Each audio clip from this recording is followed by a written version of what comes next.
Okay, so we've spent the last few days in full existential crisis mode about Spanish football, referee corruption, the whole system. And this morning, I opened the comments and fans have just moved on.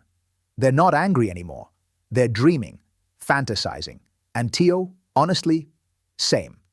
I will say, it's a welcome shift. The corruption rage was completely valid. We covered it thoroughly over the past week, but there's only so many times you can scream into the void before your voice gives out. And the comments this week have taken a genuinely interesting turn. Because the Champions League semi-finals are happening right now, and fans are glued to them. And the take that has absolutely taken over the comments is this one, 19 upvotes. We've already seen the Champions League final. That's it. That's the whole comment. And I kind of agree with it. It's referring to the level of football in the semi-finals, the quality, the drama, the attacking play.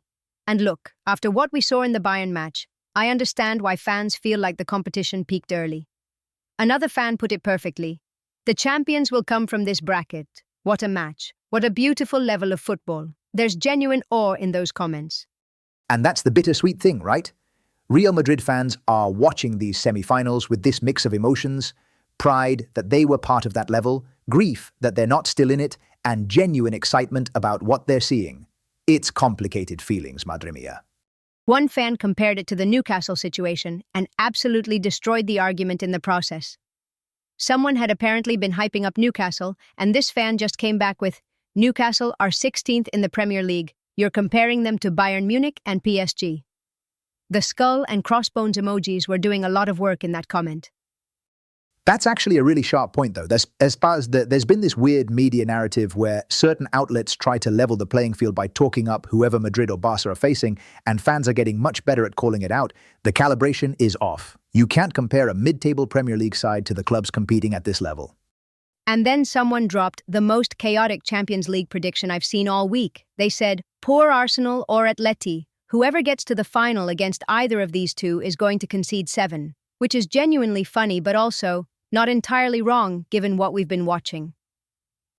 Vamos, if the attacking football we've been seeing continues, that final could be absolutely ridiculous. 7 goals. Que barbaridad. And look, that comment is funny on the surface, but it also tells you something about how fans perceive the gap in quality right now between the top 2 or 3 clubs and everyone else.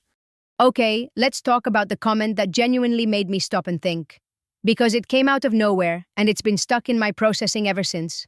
Someone wrote, Mbappé, Vinicius and Kvaratskhelia on the same flank. Just that. No context, 8 upvotes. And honestly, what a thought.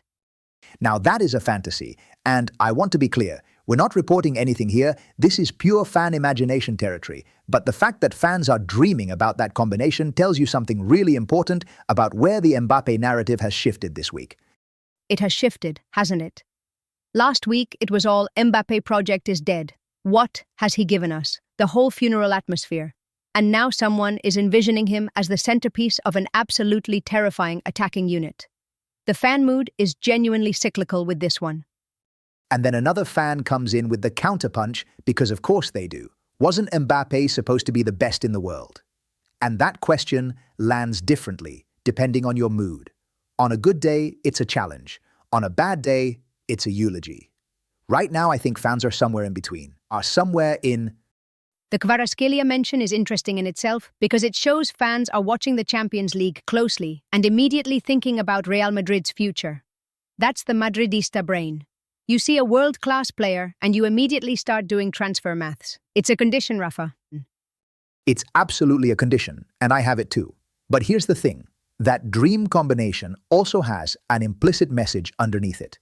If fans are dreaming about reinforcements, it means they don't fully trust the current attack to carry them next season. That's the real subtext. There was also a fascinating comment in the Vinicius thread. And this one is not new territory, but it came with a sharper edge than usual. Someone said, the right coach was Xabi Alonso, but they destroyed him between Vinicius and the press. It doesn't matter who comes in. If the dressing room won't listen, they'll all fail. 7 upvotes. Okay, that one stings a bit. We've touched on the Xabi Alonso shadow before, but this fan is making a broader structural argument that the problem isn't the coach, it's the culture in that dressing room. And that is a much harder problem to fix than just changing the manager. It's also worth noting that Arbeloa is still in charge, the season is still ongoing, and Real Madrid are still in the La Liga race with Espanyol coming up in 4 days. So the "it doesn't matter who comes in" argument is being made mid-project, which is either very perceptive or very premature, depending on how you look at it. And then, I cannot let this go. There was a comment in the general section that started as a Pedrerol joke and turned into something genuinely philosophical. Someone wrote, "I didn't know Pedrerol wrote in Arabic," which is cryptic, but the reply chain basically turned into a full trial of Spanish football media. The fans are still not done with the media corruption angle. No, and they won't be for a while. One fan put it bluntly. After watching this football, Spanish La Liga looks like a second division league because they've gotten used to letting referees decide matches while players walk around and coast. That's not just a referee complaint anymore. That's a structural indictment of the entire competition. And it connects to that CTA comment, which had 36 upvotes, someone pointing out that the new CTA president said the most serious case of systemic corruption in Spanish football should just be forgotten. Fans are saying, his face should fall off with shame. That's a direct translation, and I think it captures the energy perfectly. The anger hasn't gone away. It's just running underneath everything else now. It's the baseline hum. Fans can dream about Mbappé and Kvaratskhelia on the same flank and still be furious about referees in the same breath. Madridistas are multitaskers. That is the most accurate description of this fan base I have ever heard. Right, we're 4 days out from Espanyol. Militao is confirmed out after surgery. The squad has had a few days to breathe after the Betis draw. Tomorrow morning, we'll be getting into the real Espanyol build-up as the match gets closer. And if the comments keep producing stuff like, "We've already seen the Champions League final," and Mbappé, Vini and Kvara on the same flank, honestly, I'm not complaining. Dream big or go home, as the fans apparently say now. Hala Madrid, we'll see you tomorrow morning.